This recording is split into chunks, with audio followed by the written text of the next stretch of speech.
Oi, gente, voltamos. Vamos ver se a conexão melhora para a gente poder conversar com o Gil. Espero que vocês possam entrar de novo aqui para que essa conversa possa fluir.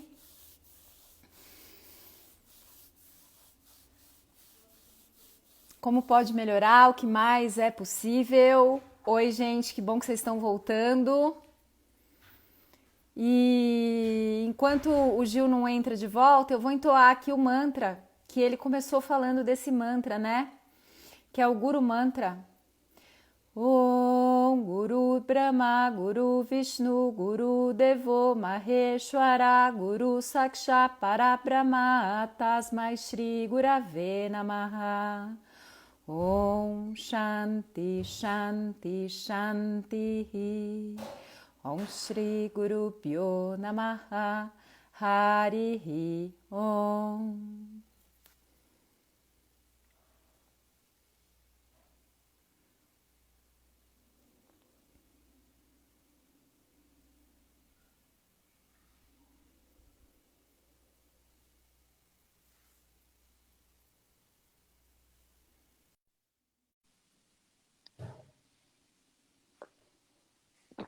Que delícia, eu tô vendo que até a Pri tá aqui, né, Pri? A Pri tá lá em Londres.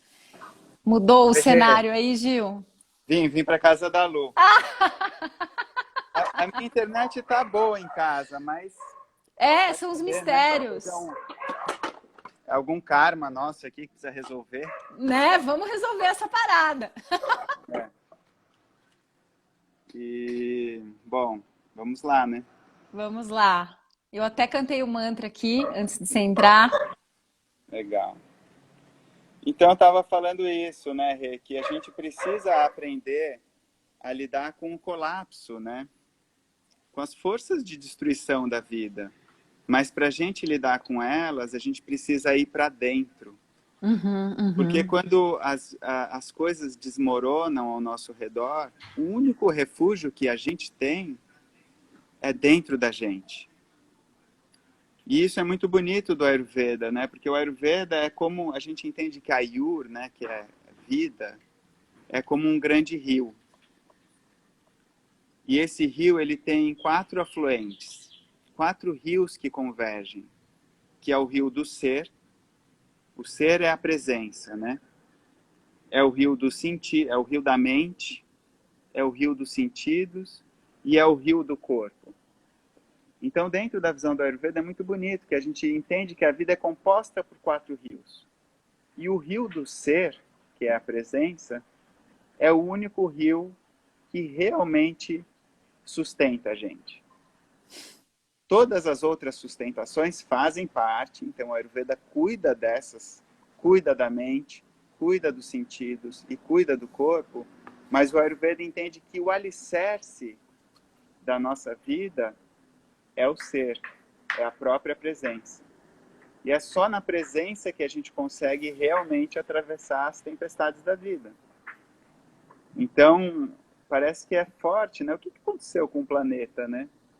A gente foi para fora, para fora, para fora, para fora, para fora. E agora a gente está pagando um preço alto, né? No sentido da dor da transformação, um preço alto nesse sentido, né?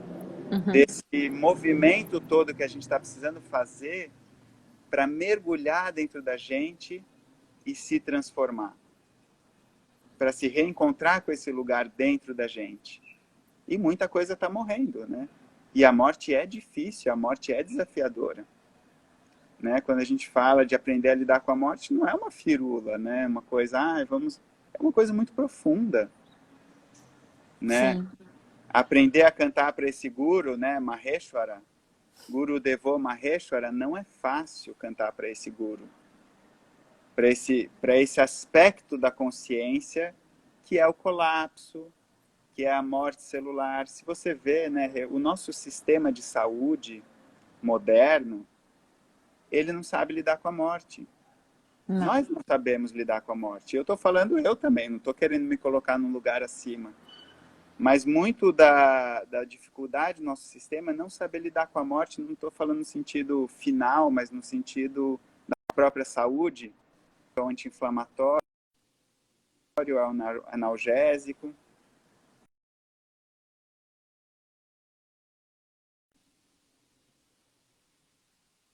outro lugar, né?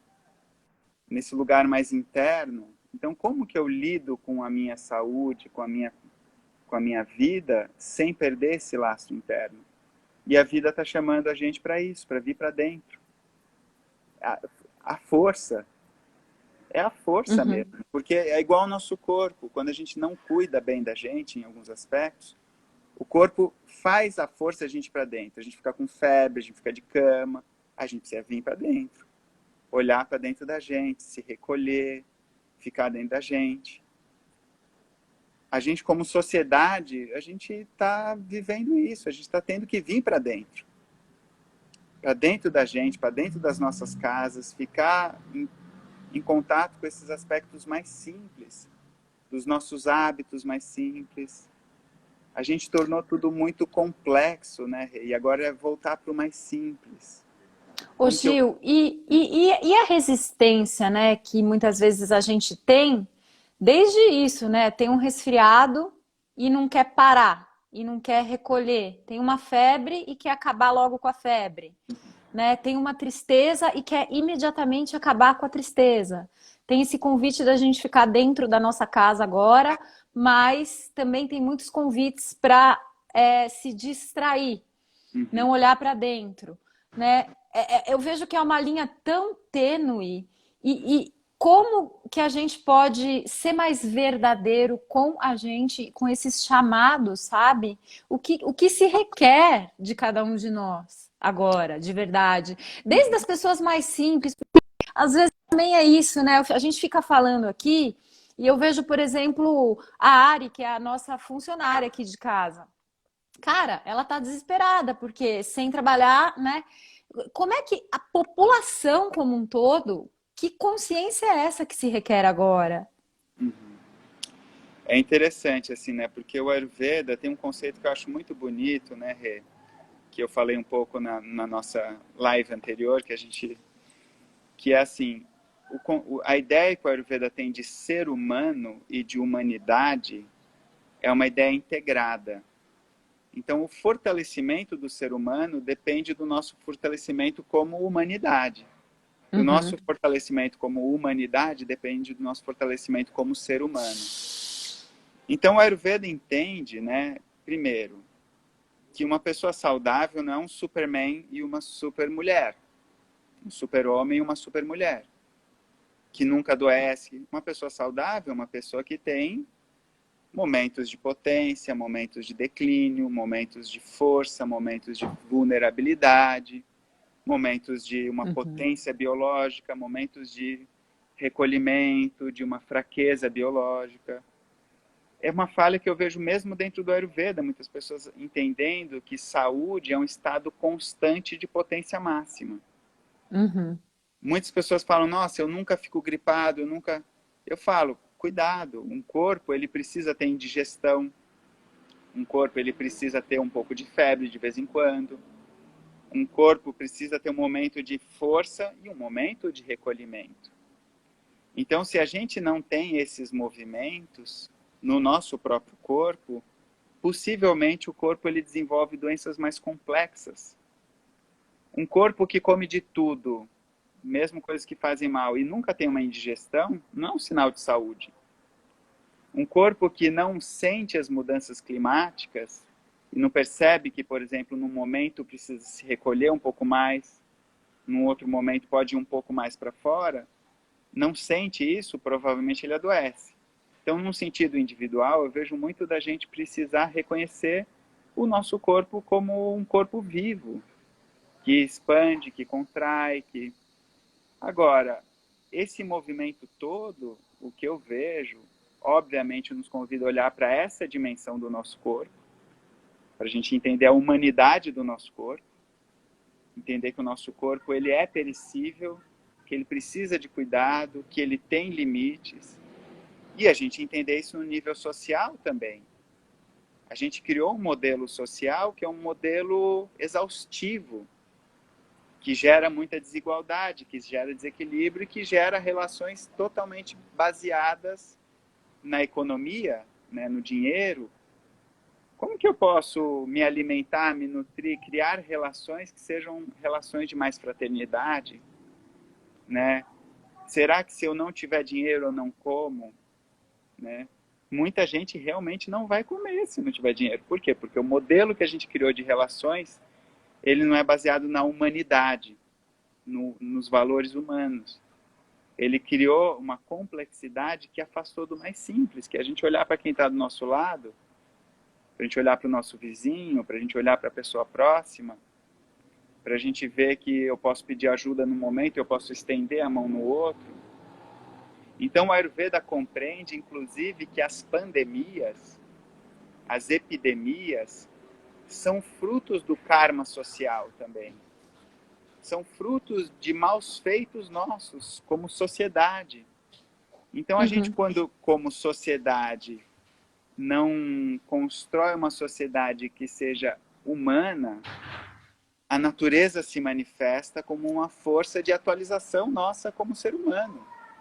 Sim. Então, a natureza, ela se manifesta convidando a gente para esse recolhimento.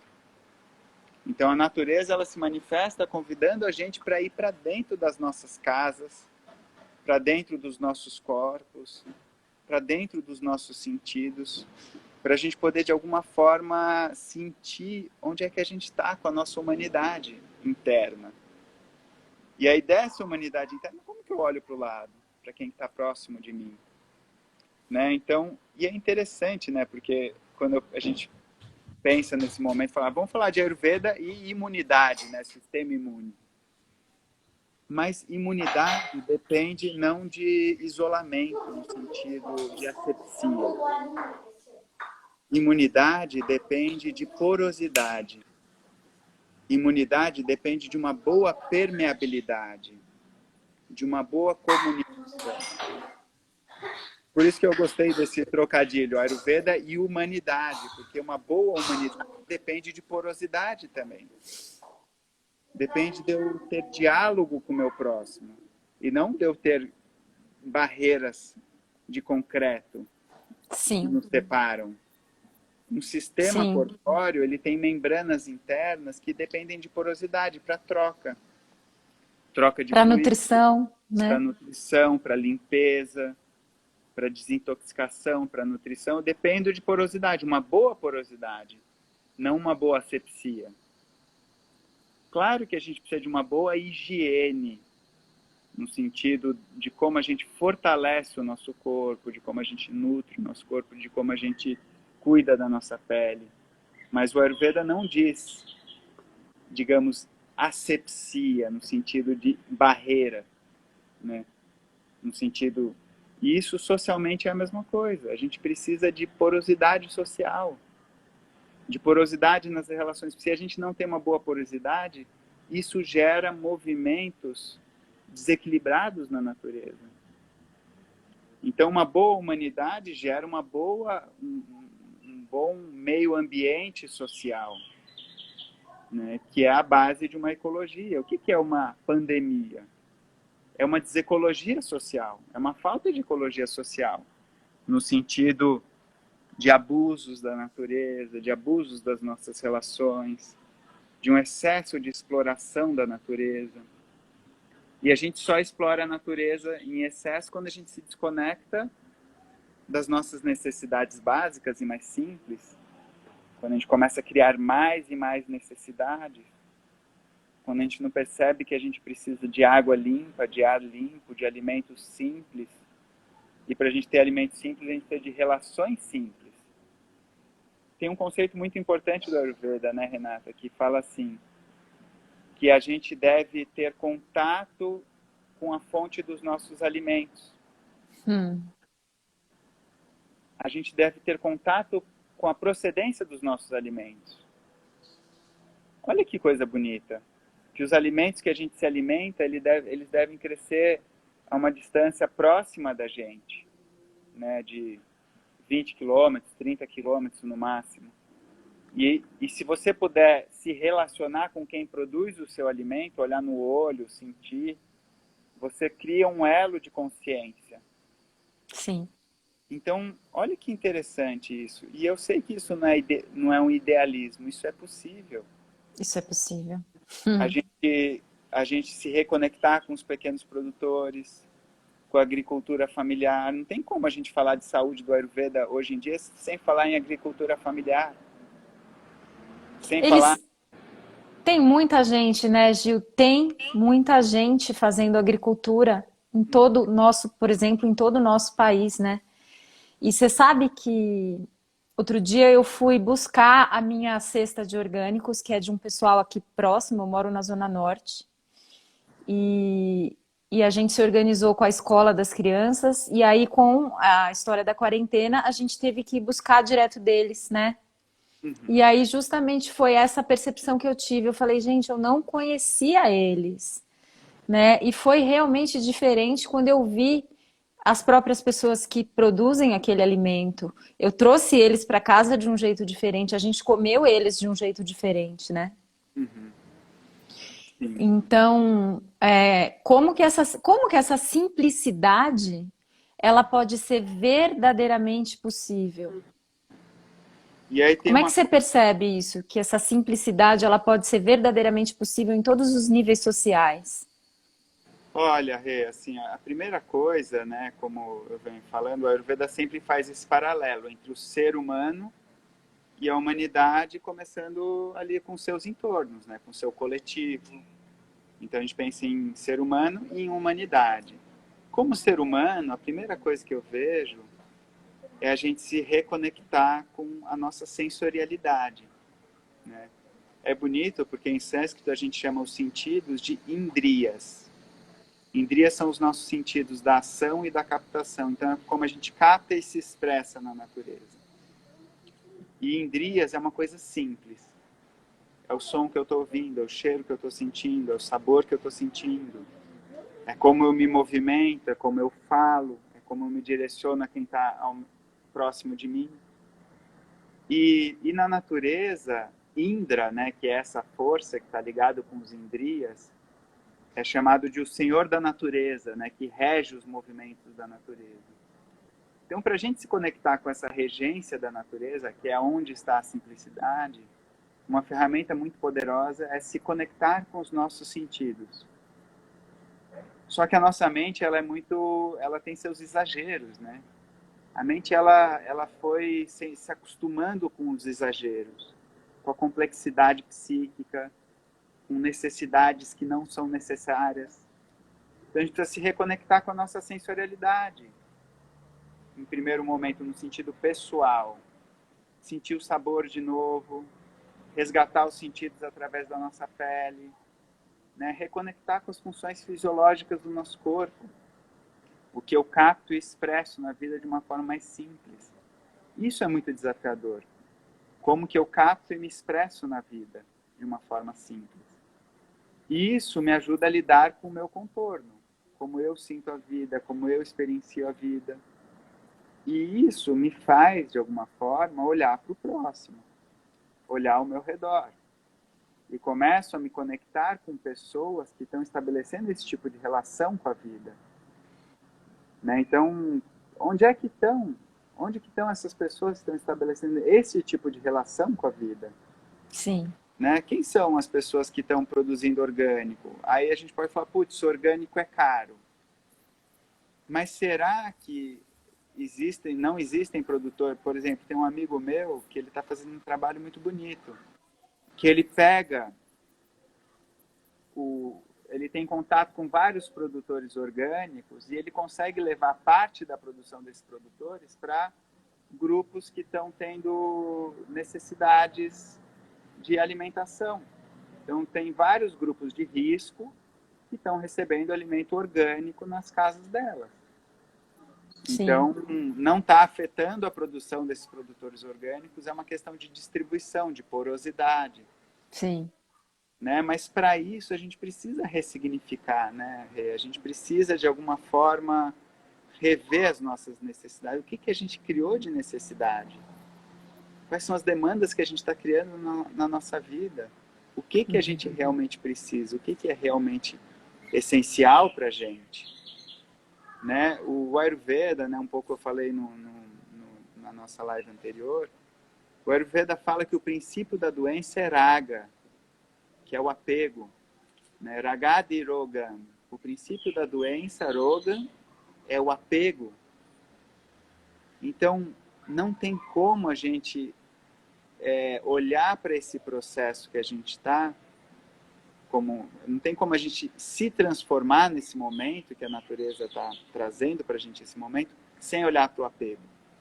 A gente precisa desapegar. E desapegar não significa abrir mão do que é essencial para a gente. Desapegar significa, de alguma forma, a gente soltar o que não é necessário. E claro que quando a vida gera um movimento de transformação, às vezes algumas coisas se vão que a gente, às vezes, até talvez precisasse delas. Ou entendesse que a gente precisa delas. A transformação, quando ela acontece num nível social, ela leva muita coisa. Se torna um karma coletivo, né? Se torna um pacto coletivo. E aí, para a gente se transformar coletivamente, a dor é maior. Mas a transformação também é mais profunda. E para a gente viver essa transformação, a gente precisa desapegar. A gente precisa soltar. Para o rio da vida fluir, a gente precisa soltar. Para esse rio Ayur, né, eu gosto, né, de chamar Ayur como o rio da vida, para ele fluir, a gente precisa desapegar. E desapegar tem um aspecto do desapego que é doloroso. A primeira dimensão do apego é dolorosa, do desapego é dolorosa. Quando a gente começa a soltar, dói. É Maheshwara, é o Shiva, é a consciência se manifestando como desapego. Então, quando a gente solta algo e algo começa a fluir, dói. Mas depois que dói e vai e a gente deixa ir, a gente sente leveza.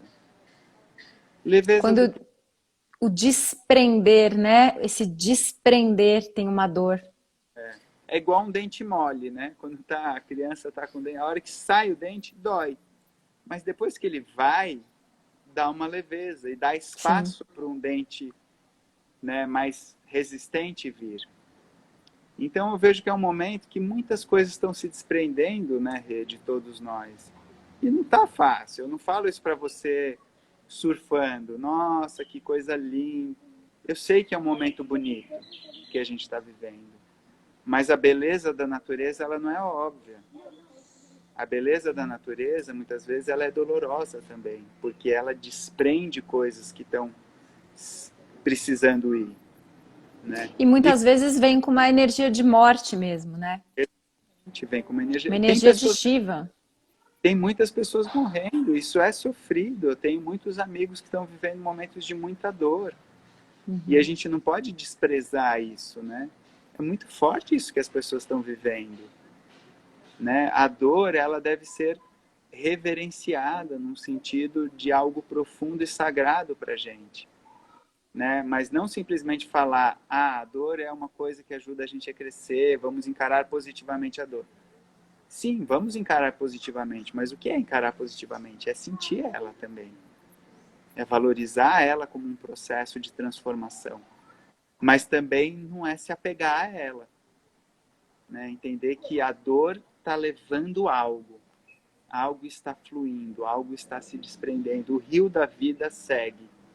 Sim. Então, o Ayurveda entende que a consciência do rio da vida depende, para a gente entender que o rio da vida, que é nascimento, sustentação e morte, para a gente poder apreciar esse rio da vida, é só a partir do ser, do Atma, né? Do ser que presencia. Então é só quando a gente se direciona para esse ser que presencia que a gente consegue perceber que a morte também é consciência. Senão a gente não consegue. Senão a gente se debate com a morte. E existe um ponto que a gente se debate com a morte, não tem como. Em algum momento, quando algo está morrendo, a gente não se agarrar um pouquinho a ela, não tem como. Sim. A gente tenta segurar ali. E tem uma dor, né? Tem uma dor, assim. E a hora que começa a se desprender, a gente se agarra um pouco a ela. Sim. Mas a gente se lembrar, em algum momento, de conseguir contemplar e deixar fluir, né? É interessante, né? Eu vou dar um exemplo pessoal, que é o dinheiro acabando. O Uhum. dinheiro acabando. O dinheiro vai acabando, as contas vão chegando, aí chega uma hora que dói, né? Que você fala, meu Deus, como que eu vou pagar? Como que eu vou fazer? O que que eu faço agora? Aí chega uma hora que você fala, bom, nesse momento não tem muito que eu possa fazer. Solta, Uhum. contempla um pouco, observa, desapega, né? E se eu não tiver que pagar essa conta agora, se for o que me resta, seja isso. E que esse Sim, seja o meu lugar de aprendizagem. Não estou falando de um lugar de irresponsabilidade, mas um lugar de aprendizagem. O que é essencial para mim. Será que a hora que sim. eu soltar não aparece uma possibilidade de caminho? Sim, o quanto que também é, esse apego, esse não respiro, né? Esse não contemplar, não permite a gente de perceber mesmo possibilidades outras. Isso. Essa coisa diferente que pode ser possível agora. Porque é isso, né, Rê? Quando a gente segura, a gente agarra algo, a gente cria forma. A gente delimita, a gente forma, a gente segura a forma. Quando a gente Solidifica. solta, quando a gente solta, a gente abre espaço para a forma se ressignificar. E para a forma se ressignificar, ela precisa desmanchar. Ela precisa afrouxar o nó. A gente está precisando afrouxar o nó da gravata agora. Isso. Afrouxa o nó da gravata, Descontração, né? né? Descomprime para que o corpo, as estruturas, as relações encontrem uma nova forma. E que nesse momento possa, digamos assim, encontrar um lugar de mais essência. Uma forma ligada com o que é mais essencial para nós como seres humanos. Você sabe que já há alguns anos eu vinha meio angustiado com atitudes minhas, sociais mesmo. Nossa, você pega um carro, enche o tanque, se desloca de um lado para o outro, gasta um monte de gasolina, sozinho num carro e fazendo vários, consumindo alimentos industrializados e outras pessoas cozinhando para mim. Numa certa angústia de sustentando um modelo de vida que você fala, nossa, alguma coisa está estranha, mas eu não conseguia parar. Eu não me dei a oportunidade de parar. Te digo E, mesmo. e esse momento me fez parar. Para, para. Aí começa a doer. Começa a doer, porque eu estava apegado a um modelo de funcionalidade. Daquela forma, né, de você ganhar, pagar alguém para fazer, contrata alguém para arrumar a sua casa. De repente, não, você que tem que arrumar. Você que tem que fazer. Você que tem que lixar, você que tem que mexer na sua tomada que quebrou, você que tem que cuidar do que você está comendo. Quem é, putz, de repente não dá para ir naquele mega supermercado, mas tem um agricultor orgânico que tem contato com, tem um distribuidor de orgânicos que está em contato com o produtor. Né? O cara que me entrega orgânico, que eu ajudei tantas vezes para ele, eu falei para ele, cara, eu estou sem dinheiro agora. Ele falou, Gil, paga o quanto você puder. É Paga quanto. incrível. Isso, como que eu consigo isso? Porque a gente tem uma relação humana, porque num outro momento eu também apoiei ele, e nesse momento ele está me apoiando, né? Quantos pacientes eu estou atendendo sem cobrar e quantos pacientes me pagaram atendimentos sem eu fazer nesse É. momento, atendimentos online? Então, de alguma forma, eu estou ajudando pessoas que estão precisando e tem pessoas que estão me ajudando, porque a gente tem relações que são porosas, de contato, de diálogo. A gente está sendo chamado, convocado para resgatar isso. Quantas pessoas estão trancadas em suas casas, angustiadas, porque elas não têm com quem contar? Exatamente. E, ô Gil, o quanto que nos foi ensinado a não porosidade, a E, rigidez, a estrutura contraída em todos os sentidos da vida, e o quanto foi nos ensinado, e a gente aprendeu também que a gente não podia pedir, que a gente uhum, não podia pedir ajuda, sim, né? E agora o convite é esse, é pedir mesmo, é sair dessas caixas todas que a gente se colocou, né? sim. É interessante, né, Rê, que tem um conceito que eu gosto muito do Ayurveda, que é o conceito de kala, membrana. Membrana, né, que são as membranas dos tecidos, né, que a gente chama de kala, é a mesma palavra que é usada para tempo, só muda o A longo. Uma tem um A longo no primeiro e outra o A longo no segundo. Então, tempo e membrana andam de mãos dadas. E é bonito porque o conceito de membrana no Ayurveda é esse conceito que eu tenho falado. Membrana interna, ela precisa ser porosa. Né? Se a gente pensar, o nosso organismo interno, ele precisa ter fraternidade interna. Para a nossa biologia funcionar, a gente precisa de fraternidade interna. Se um órgão ele quer se sobrepor ao outro, o nosso corpo entra em colapso. Um coração tem a sua individualidade, mas se ele não trocar bem com o seu meio ambiente, ele adoece. E o Ayurveda estuda muito essa relação de membrana com a nossa relação com o tempo. Então, quando eu perco a minha relação com a minha porosidade, eu perco a minha relação com o tempo. Eu começo a me perder no tempo. Eu começo a me perder na minha relação sensorial com o que me rodeia. E eu gosto de dizer qual que é a nota básica do tempo. A nota básica do tempo é a presença. O tempo é composto pela presença. Então, quando eu começo a perder a minha humanidade porosa, quando eu começo a perder a minha capacidade de sentir quem está ao meu lado, quem está próximo, e não só sentir quem está ao meu lado, porque às vezes a gente sente todo mundo, mas a gente também não deixa as pessoas sentirem a gente. Né? A gente dá conta, a gente ajuda todo mundo, mas e quando eu preciso de ajuda? E quando eu preciso que alguém estenda a mão? Então, quando eu perco essa porosidade, eu começo a perder a minha relação temporal. Eu começo a me perder no tempo, eu começo a me perder da minha presença. Então, olha que bonito isso. O Ayurveda entende que dentro do meu corpo eu preciso de fraternidade para que eu possa sentir o tempo certo interno. Para que meu corpo consiga metabolizar bem as coisas, transformar bem as coisas, eu preciso de uma relação porosa. Né? E isso, de alguma forma, se reflete nas minhas relações externas, na minha porosidade externa.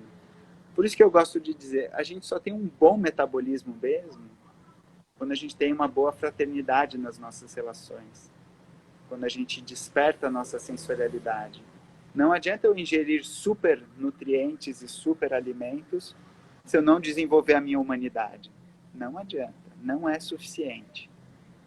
Eu posso até usar uma planta que super estimule meu fígado, mas a boa imunidade e o bom metabolismo depende da minha humanidade. Depende. Num sentido mais profundo, o Ayurveda, que é uma ciência kármica, né, que entende que toda ação tem uma consequência, né, num nível psíquico, num nível físico, a gente entende que a regência do nosso corpo depende da nossa humanidade, né? Depende de como eu estou com as minhas relações, de como que eu estou me cuidando emocionalmente, de como eu estou olhando para o próximo emocionalmente, afetivamente, psiquicamente. E com esse nosso recolhimento forçado, a Sim. princípio, eu tenho a impressão de que isso está latente. Qualquer desequilíbrio nessa humanidade agora, a gente está percebendo no corpo com muita rapidez, não é? Sim. É interessante, né, Rê, porque dentro do yoga, para a gente chegar nos estados de meditação e até mesmo de comunhão espiritual, né, de dhyana, né, meditação, e de samadhi, comunhão, que, digamos, podemos entender com coisas muito grandiosas, mas no yoga, para a gente chegar em dhyana, né, no estado de meditação e contemplação da vida e comunhão com a vida, a gente precisa antes passar por pratyahara, que é a imersão dos sentidos. Então, antes de eu chegar num estado que é um estado de comunhão com o outro, eu preciso fazer uma imersão em mim. Eu preciso vir para dentro de mim. Então, para eu me relacionar com quem está do meu lado, eu preciso fazer uma imersão em mim mesmo. Eu preciso entrar dentro de mim, ver como que eu estou. Quando alguém fala uma coisa para mim, como é que eu estou? Como que eu sinto que o outro está falando? Dentro da minha casa. Vamos começar dentro das nossas casas. Então, para eu conseguir sentir o outro, contemplar a vida, contemplar o mundo externo, eu preciso conseguir fazer uma imersão em mim, estar comigo mesmo, mergulhar em mim. E olha só, para a gente criar uma nova sociedade, digamos assim, a gente precisa conseguir estar dentro das nossas casas. Eu consigo estar no mundo, levar um modelo de relações para o mundo, se eu não consigo estar dentro da minha própria casa? Se eu não consigo cuidar do que eu como, do lixo que eu produzo, né? Putz, fica dentro de casa, olha o lixo que cada um está produzindo. Você está olhando para o lixo que você produz? Você O está olhando... quanto dessa pandemia vem dessa falta total de presença da humanidade como um todo, né? Exatamente. Tem um amigo Uhum. meu, não sei quem que fala isso, acho que, não sei se é alguma pessoa conhecida, mas que fala, para você entender o grau de uma sociedade, olhe para o lixo que ela produz. Uhum. Então, olhemos para as nossas casas, como que está o lixo que a gente está produzindo, né? O Ayurveda fala a mesma coisa. Para você olhar como que está a sua nutrição, olhe para suas fezes, olhe para sua urina, olhe para suas reações, né?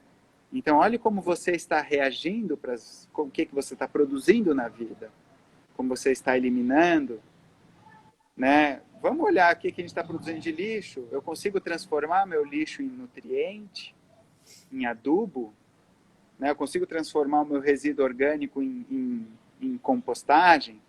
Posso morar num pequeno apartamento, mas eu posso fazer uma compostagem na minha casa, né? Eu consigo transformar em continuidade o que eu gero de recursos. Ah, meu celular ficou velho, eu jogo ele fora, compro um novo. Mas eu consigo, o que eu vou fazer com esse celular? Putz, virou resíduo, perdeu o fluxo. Isso é Ayurveda. Como que eu estou lidando com isso? Né? Como é que eu estou? Eu posso consertar esse meu aparelho, usar ele mais um pouco, né? Ou eu vou jogar ele fora porque é mais rápido, mais dinâmico, a vida não pode parar. Né? Então o Ayurveda convida o tempo todo a gente olhar esse ciclo do que eu absorvo, do que eu estou absorvendo, do que eu estou me nutrindo, de como eu estou digerindo, metabolizando e do que eu estou eliminando, de como está a minha sensorialidade, como estão as minhas relações. Você vê que é um lugar muito próximo, né? Eu gosto sempre de chamar a atenção, né? Um animal que vive na natureza, ele sabe escolher o que ele precisa. E nós, seres humanos, temos a inteligência do animal. Essa inteligência está na gente, só que a gente se separou dela. Porque a gente perdeu o contato com a nossa sensorialidade. Porque a gente se agrediu com a nossa mente binária, racional. A gente criou muitas ideias de coisas que a gente precisa que a gente não precisa. Então a gente perdeu a simplicidade da sensorialidade. Será que quando eu estou comendo um alimento, eu estou sentindo a minha sensorialidade? Porque a humanidade é social, é moral, é, digamos assim, afeto, e humanidade também é biológica. Eu exerço a minha humanidade quando eu exerço a minha biologia também, de uma forma Sim. mais plena, quando eu sinto o meu corpo, quando eu percebo o que me dá prazer, o que não me dá prazer. Então, quando eu exerço isso, a minha sensorialidade, que é algo simples, de alguma forma eu estou resgatando a inteligência mais profunda do meu ser. Isso às vezes parece meio esotérico, uma coisa muito... Nossa, mas é realmente ativar as inteligências internas. É biológico, Né? é fisiológico, né? Exatamente. Quando eu sinto a minha sensorialidade, eu de alguma forma eu estou ativando a minha inteligência mais profunda. E inteligência mais profunda é capacidade de resolver conflitos, né? É capacidade de lidar com um desafio de grana, é capacidade de lidar com as minhas relações, né? A gente tem que tomar cuidado para não transformar a sensorialidade em egoísmo. Egoísmo no mau sentido. Um egoísmo no sentido de uma luxúria, né? De eu ficar sentindo prazer e de eu... Sim. né? Sensorialidade é eu me sensibilizar a quem está próximo de mim. É eu sentir quem está próximo. É eu captar e é eu expressar também nas minhas relações. É a porosidade, né? É a curiosidade. E eu percebo também, Gil, que a gente essa toxicidade que a gente pode perceber agora, né? Tá todo mundo percebendo aí uma maior leveza no ar que a gente respira. Uhum. Eu me emociono muito toda vez que eu vejo notícias do tipo o Ganga, né, tá mais limpo, tem gente enxergando o topo dos Himalaias que nunca enxergava. Tem um monte de gente, Gil, em São Paulo, que me manda foto aqui da Serra da Cantareira que as pessoas nunca tinham visto das Uhum. janelas dos seus apartamentos, porque o céu está mais limpo. Então também existe, o Mário escreveu aqui, né? O Mário Neto, dinamismo e repouso, assim são os ciclos da natureza. Então, o E, quanto que esse recolhimento nosso, né, tá a natureza se regenerando tão rápido, tão feliz, e o quanto que a gente pode perceber a toxicidade da vida que a gente vinha levando, em todos os sentidos, não só biológico, mas também de relacionamentos, da sim. maneira tóxica de se relacionar com tudo. Uhum. Exatamente. Então, né, é isso que o Mário fala, né? Porque é interessante, né? Porque existe um movimento natural da vida, né? E o Ayurveda fala que a gente se separa desse movimento natural da vida por causa da nossa mente binária, da nossa mente racional, que ela é muito poderosa, é uma dádiva divina a nossa mente racional, ela não é o inimigo. Só que ela é uma ferramenta muito poderosa e que tem a capacidade de se separar da natureza, de criar necessidades extranaturais, digamos assim. Então a gente, de alguma forma, se desconecta desse dinamismo da vida e principalmente desse lugar de pausa, né? Porque os animais, eles param, né? A gente está num momento que a gente precisa aprender com os animais para despertar o que tem de mais humano na gente. O animal para, o animal contempla, o animal se espreguiça, o animal geme, né? Ele se contorce, ele conecta e ele aquieta.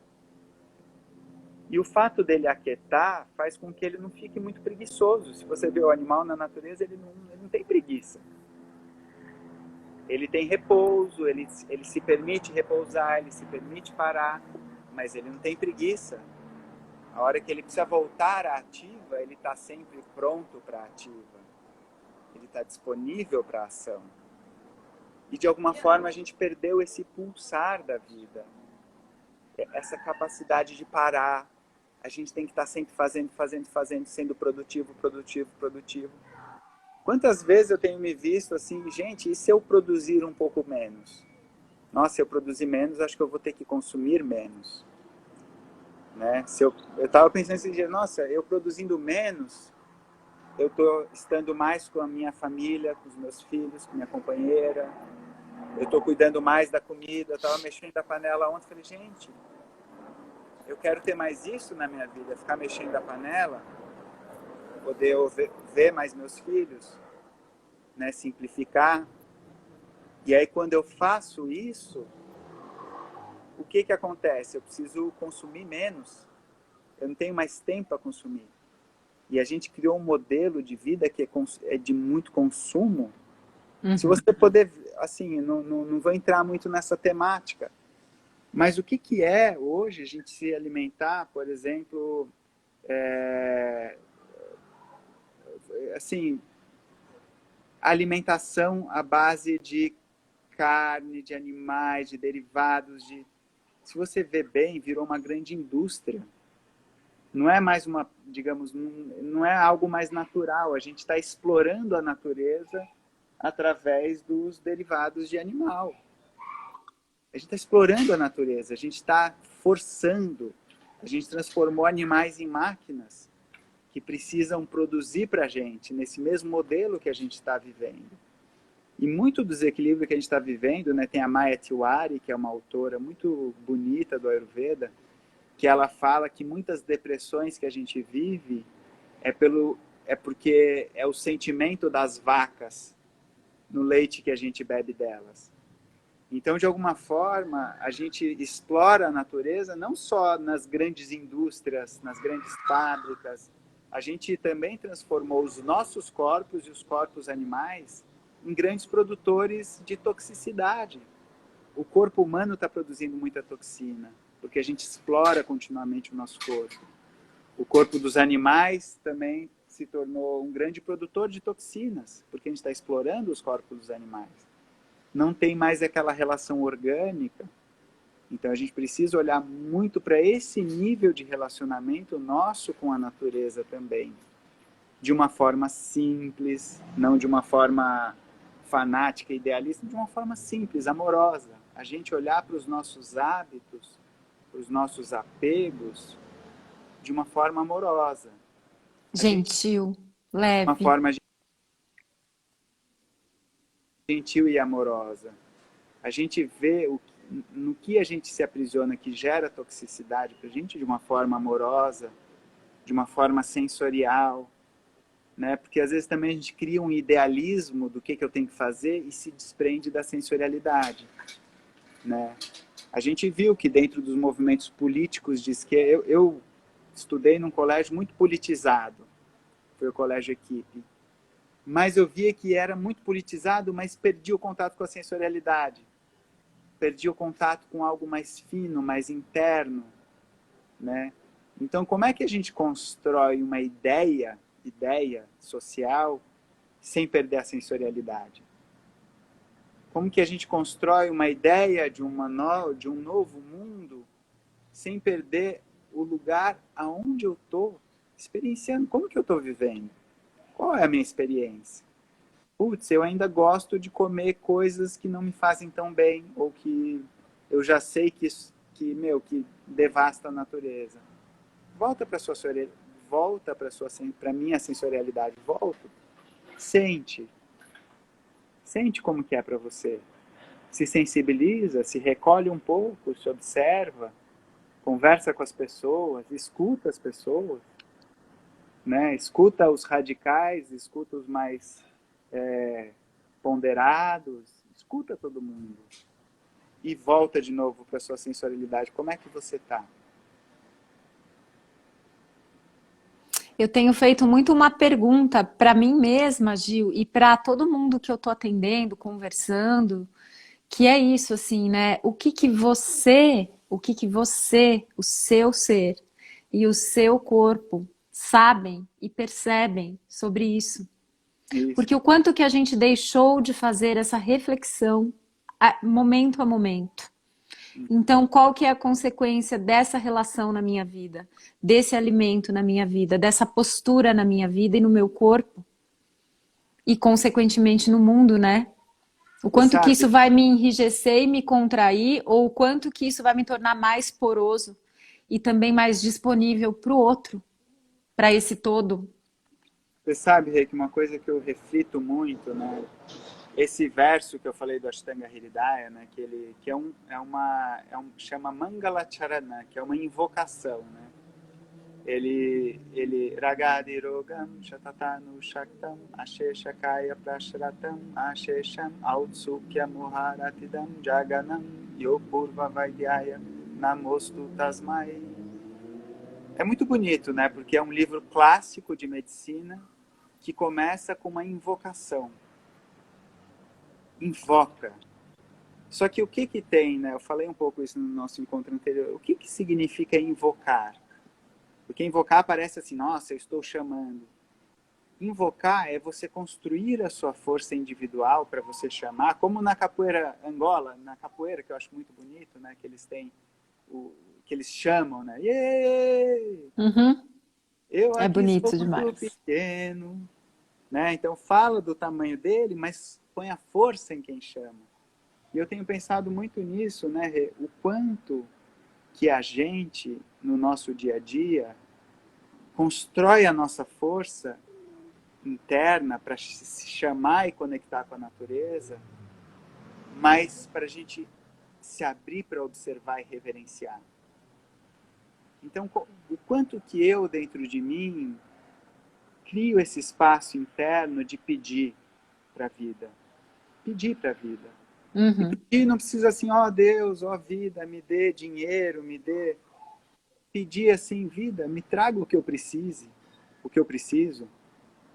Ou num sentido interno de se abrir para reverenciar uma força maior, né? Porque quando a gente faz uma invocação, a gente entende que a natureza é maior que a gente. A gente entende que nós somos parte da natureza, a natureza é o todo. Então, e se eu pedir para a natureza respostas? Né? E se eu silenciar diante da natureza? Pedir para a natureza respostas não é ficar pensando, ei, natureza, o que você tem para...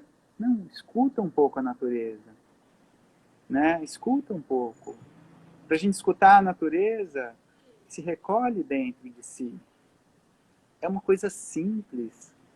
Né? É simples, mas a gente faz muito pouco isso. Eu vejo o quanto eu poderia fazer mais isso. O quanto eu poderia ir para dentro de mim e ficar um pouco em silêncio. Quantas vezes por dia a gente sente uma angústia, um aperto no peito, uma dúvida? E o quanto a gente sinceramente vai para dentro da gente? Ou até mesmo quando a gente está em dúvida, um exemplo simples, eu como queijo. Ai, comer queijo está certo, errado. Aí de repente alguém fala comigo e contesta o que eu estou fazendo. Ai, mas eu vou criar justificativas. Silencia um pouco, escuta. Baixa a guarda, se desarma. Gil, eu falando para mim mesmo, tá? Não estou falando para os outros. Gil, baixa a guarda. Ouve o que a pessoa tem para te dizer. Ouve o que a vida tem para te dizer. Silencia. Volta para os seus sentidos, volta para dentro. Eu gosto de dizer que em momentos de furacão, mantenha o coração dentro da capelinha. Né? Pensa que existe uma capela no centro do seu peito e põe o coração, fica ali dentro, não se perde desse espaço interno do coração. O coração é um lugar que tem muitas respostas para a gente, mas a gente precisa saber se recolher no nosso coração, saber ir para dentro dessa nossa casinha, porque a vida é dura, mas a vida também tem muito espaço, existe uma dureza, mas se a gente for mais para dentro, tem muito espaço dentro. E Gil, o quanto que a gente não fazer isso com essa presença e sinceridade, nessa simplicidade mesmo, o quanto que a gente não fazer isso, a gente sequer consegue receber da vida, Isso. receber a vida que pulsa diante dos nossos olhos o tempo inteirinho e a gente muitas vezes não vê. Uhum. E aí a gente fica numa escassez tão grande de tudo e a gente não recebe sequer esta energia generativa da Terra que está sempre tão disponível para a gente. É interessante, Rê, que o Ayurveda se fundamenta nos 4 Purusharthas, né, que são os 4 pilares da vida, né, que é Artha, Kama, Dharma e Moksha. Né. Eu gosto de falar nessa sequência, tem pessoas que falam em outra sequência, mas eu gosto de dizer desses 4 pilares, Artha, que é o princípio da prosperidade, das riquezas, né, e que eu vejo que é muito distorcido, porque artha também significa a legitimação do corpo. Eu gosto de dizer que esse é o primeiro pilar, a legitimação do corpo. E o princípio, para mim, o que tem de essencial em artha é da prosperidade, é a gente entender que a natureza é próspera. A terra é Sim, próspera. Que a sim, prosperidade é essa abundância infinita da natureza. Só sim. que dentro dessa prosperidade existe a justiça. Ela é justa. Na abundância não pode ter abuso. Na abundância a abundância não pode ser exploratória. A Artha, que é esse princípio, esse pilar do Ayurveda, como um pilar da saúde no sentido humano da vida, né? Entende-se que a natureza ela é fértil, plenamente fértil. A terra é fértil, mas não quer dizer que você joga a semente lá e você precisa cuidar da terra para que ela manifeste essa fertilidade no que a gente precisa dela.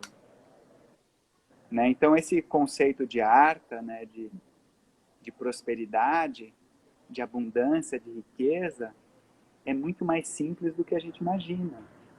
Né? O princípio de Artha, de riqueza, é da gente conseguir dialogar com a riqueza da natureza. E é o que você falou, abrir espaço para que essa natureza se manifeste. Né? Para que essa natureza... E para isso precisa de inteligência. Né? Precisa de uma inteligência, precisa de sabedoria, precisa de observação.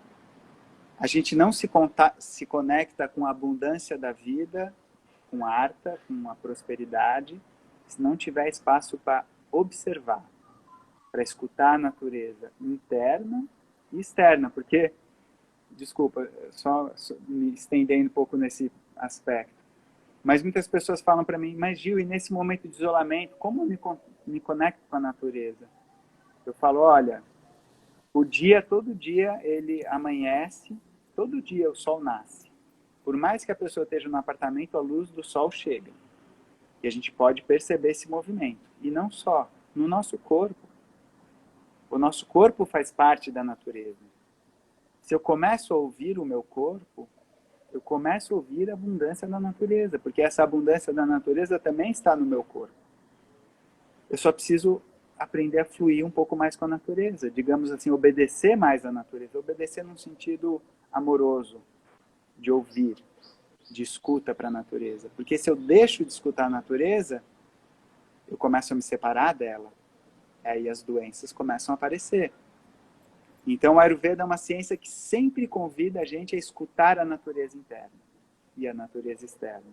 E aprender a criar esse diálogo. A temperatura, o ar que a gente está respirando agora, a natureza está aqui, está no ar que a gente está respirando, está na temperatura, aqui na pele, agora, já nesse momento, né?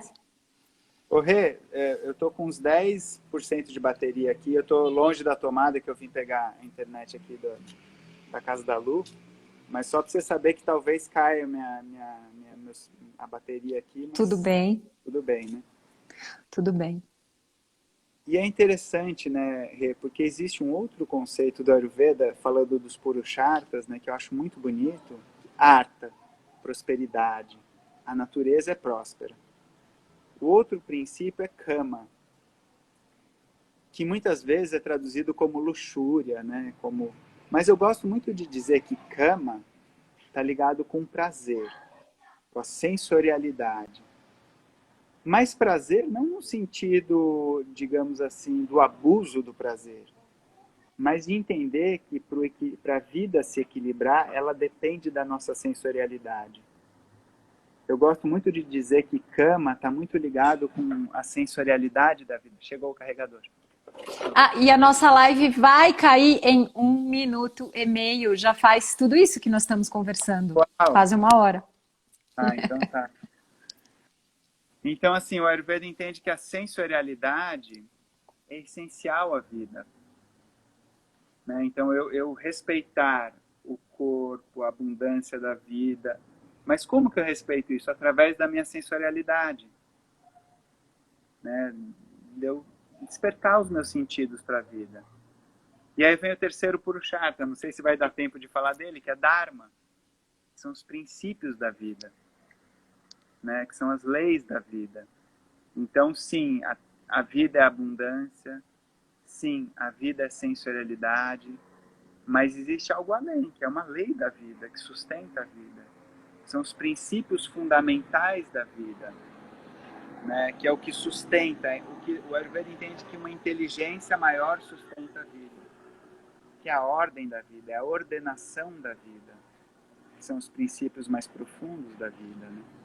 E aí a gente volta lá pro Om, né? A criação, a manutenção e a destruição. Exatamente. A live vai ficar salva aqui, gente. Vai ficar salva aqui por 24 horas e depois vai para o meu canal no YouTube. Bom, Rê, então... É que tem gente perguntando. Mas fala do último.